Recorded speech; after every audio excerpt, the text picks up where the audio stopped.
So this has been kind of interesting. We've seen a number of former Republican elected officials making the case for crossing party lines in November. There's a group called Republicans for Harris saying that more than 70,000 people joined up on a virtual event last night, a Zoom call basically, to rally support from conservatives who don't like Donald Trump, the never-Trumpers, as we've called them now for years. Linda Chavez joins us. Linda's co-director of Defending Democracy Together, senior fellow at the Niskanen Center. So, we've had all these calls, and we've talked about them, for Harris, whether it's, the women for Harris, white dudes for Harris, whatever it is. And now it is conservatives, Republicans for Harris. What type of a difference, though, can these kind of never-Trumpers or Nikki Haley voters make? A big one? Well, they could make a very big one, particularly the Nikki Haley voters. So we saw upwards of 10 to 20% of Republican primary voters voting for Nikki Haley, even after she had pulled out of the race.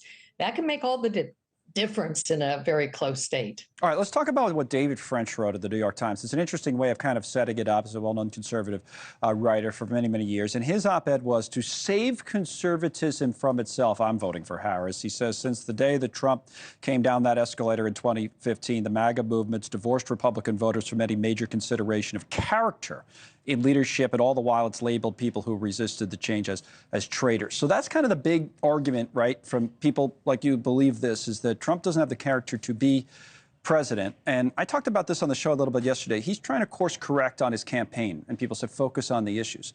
But if character's the issue, if fitness for office is the issue, can he really do that? Or is some of what's happening right now not fixable?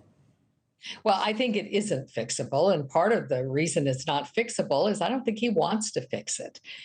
He's supposed to be talking about the economy today. We will see whether or not that plays out.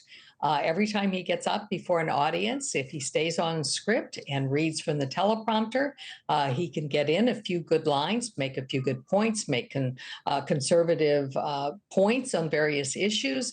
But he rarely can keep on message. He usually strays, and he strays into grievance. He strays into crowd size. He strays into fantastic stories. He talks about Hannibal Lecter. These are not the kind of things that are going to win him the swing votes that he absolutely needs to win if he has any hope of reelection. You wouldn't think, and one of the people who we talked about already who's not part of this movement is Nikki Haley herself, right? She says she wants Trump to win, but she went on Fox last night to kind of deliver this wake-up call of sorts to Trump, I guess. Here's what she said. One thing Republicans have to stop doing, quit whining about her. We knew it was going to be her. She's not going to give an interview. They're going to hold out as long as they can. That's their right. They can do it. So she's talking about whether Harris is going to sit down for an interview. We've talked about that on this show. A lot of people think, understandably, that she should. But Nikki Haley says, no, forget about it. Let's talk about the issues, and Trump can still win. It's kind of interesting that's still her position. What do you think? Well, I think she's absolutely right.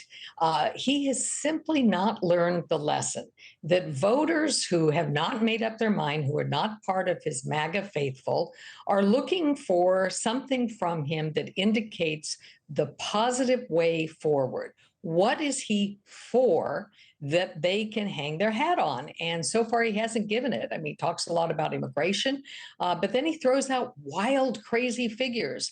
And when he's talking about immigration, mostly what he talks about is a mass deportation program. I can tell you, Americans are not going to sit idly by if 12 million people are rounded up and put into cattle cars, which is what his associate, Stephen Miller, suggests he wants to do, and set across the country to basically bake in tents in places like Texas and the desert in California. This is not American. This is not who we are.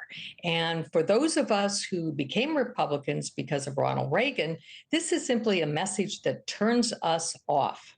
Linda, thank you for coming on again. Linda Chavez with us at 28 past the hour. Thanks so much for watching. Just go to joinnn.com to find NewsNation on your television provider. And don't forget to click the red subscribe button below to get more of NewsNation's fact-driven, unbiased coverage.